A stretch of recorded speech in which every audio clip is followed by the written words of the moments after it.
Lorsque l'on commence à s'occuper de soi, à s'intéresser à son évolution personnelle, on peut avoir cette question de savoir si c'est pas narcissique finalement de se concentrer sur nous.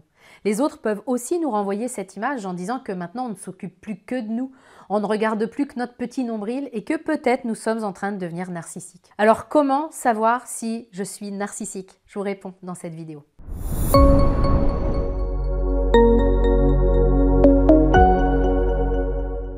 Bonjour et bienvenue dans cette vidéo, mon nom est Nathalie Martin, je suis coach en éveil de conscience et j'accompagne depuis 2013 des personnes qui n'ont plus de temps à perdre pour prendre leur place dans leur vie. Si cette thématique vous intéresse, vous pouvez tout de suite télécharger gratuitement mon guide 10 conseils pour une vie heureuse, vous le trouverez dans la description qui accompagne cette vidéo. Au moment où j'enregistre cette vidéo, ça fait maintenant 11 ans que j'accompagne mes clients dans le monde entier pour qu'ils puissent créer une vie qu'ils aiment et qu'ils puissent s'aimer eux-mêmes. Contrairement à ce qu'on pourrait croire, c'est pas une démarche facile à assumer que de se dire « je vais apprendre à m'aimer ». On peut avoir à l'esprit cette peur de devenir narcissique. On peut vraiment se demander si notre envie d'apprendre à nous aimer ne va pas nous conduire à nous isoler, à devenir narcissique ou à être jugé comme étant quelqu'un de narcissique. Donc je veux qu'on s'en parle clairement aujourd'hui, d'abord dans un premier temps pour comprendre ce qu'est le narcissisme, et puis pour que vous puissiez voir si ça vous concerne ou non. Je veux qu'on sorte du côté émotionnel de la chose, qu'on sorte de nos peurs pour entrer vraiment dans quelque chose de beaucoup plus factuel. Et quoi de plus factuel que de commencer par la définition même du narcissisme? Selon la psychologie, le narcissisme, c'est un trait de personnalité caractérisé par une admiration excessive de soi-même, par un besoin d'admiration constante et par un manque d'empathie envers les autres. Ça ne signifie pas que toute attention portée envers nous-mêmes est narcissique. Le vrai narcissisme, ça affecte profondément les relations, le bien-être personnel et celui des autres. Je vous propose maintenant qu'on aille encore plus loin.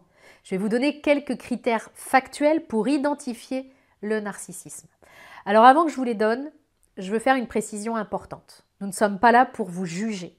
Nous ne sommes pas là pour flinguer le peu de confiance que vous pourriez avoir en vous.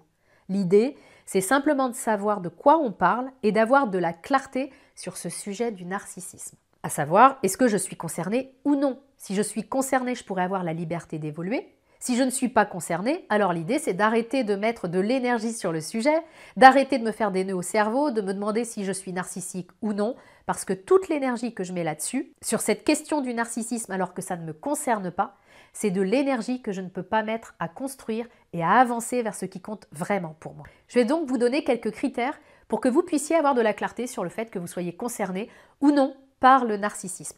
Cette liste évidemment n'est pas exhaustive. Critère numéro 1, la grandiosité. C'est le fait de se sentir supérieur aux autres comme au-dessus du commun des mortels. Critère numéro 2, la recherche permanente d'admiration, c'est-à-dire un besoin excessif de recevoir de l'attention et des compliments.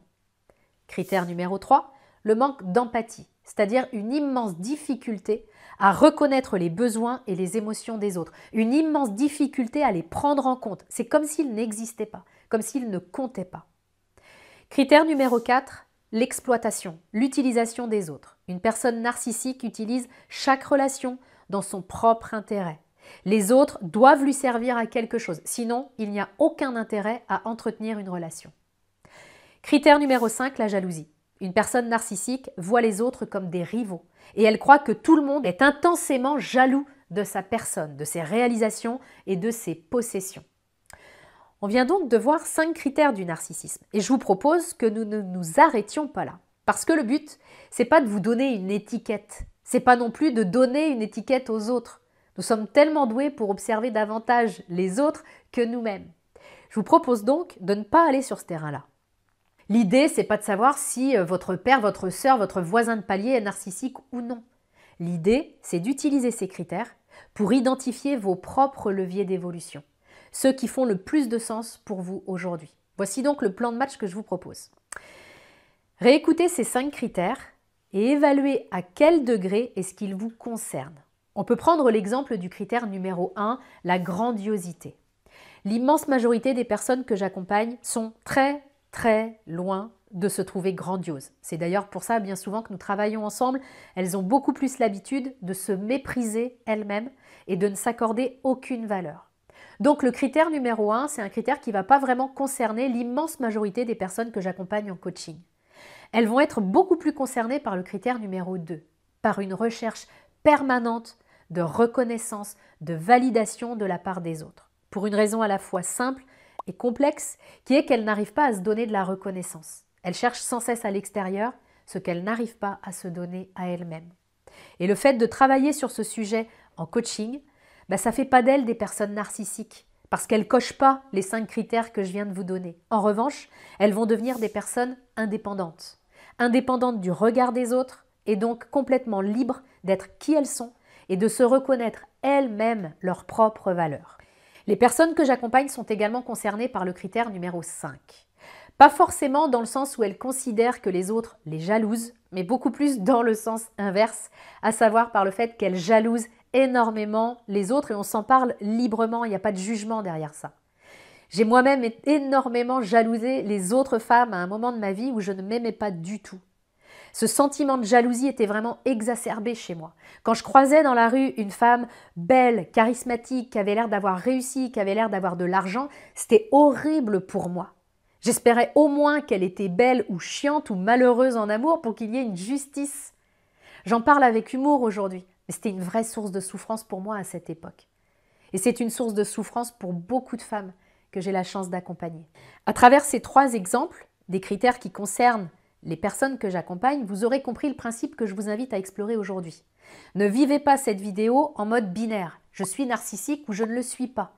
Ne vous mettez pas une étiquette, ne fonctionnez pas en état d'esprit fixe, je suis ceci, je ne suis pas cela. Mais adoptez plutôt un état d'esprit de croissance, en utilisant les critères que je vous ai donnés pour identifier simplement ce qui demande à être apaisé, ce qui demande à évoluer à l'intérieur de vous si vous en avez envie, simplement pour vous rapprocher encore un peu plus de qui vous voulez être et de la vie que vous souhaitez mener. Je tiens l'intention que cette vidéo vous ait permis de comprendre que ce n'est pas parce que vous êtes sur un chemin d'évolution personnelle que vous allez devenir une personne narcissique. Vous allez simplement devenir qui vous avez envie d'être, parce que c'est ça la vraie question à mon sens. Qui avez-vous envie d'être? Et si vous sentez que vous avez envie de creuser plus en profondeur cette question, parce que vous n'arrivez pas à trouver des réponses par vous-même, vous pouvez déjà commencer par mon atelier « Voilà qui je suis ». C'est un atelier qui est spécialement conçu pour les personnes qui sont en quête de réponses concrètes à cette fameuse question « Qui suis-je » Je travaille avec tellement de personnes qui me disent ne pas savoir vraiment qui elles sont, et ça me touche parce que je l'ai vécu moi-même. Et je sais que cette question, c'est vraiment quelque chose d'angoissant quand on ne trouve pas de réponse. C'est ce qui m'a amené à construire cet atelier, spécialement pour vous amener beaucoup de légèreté et de clarté autour de cette question « Qui suis-je vraiment ?» Je vous laisse consulter les détails de cet atelier pour voir si c'est quelque chose qui correspond à vos besoins aujourd'hui et que vous avez envie de vous offrir. Si c'est le cas, vous pourrez plonger dans le contenu et trouver des réponses vraiment puissantes et importantes pour la suite de votre chemin. Je tiens l'intention que cette vidéo vous ait été utile. Merci par avance de la liker, de la commenter, de la partager, parce qu'en faisant ça, vous apportez une contribution vraiment importante et je vous en remercie sincèrement. À très bientôt.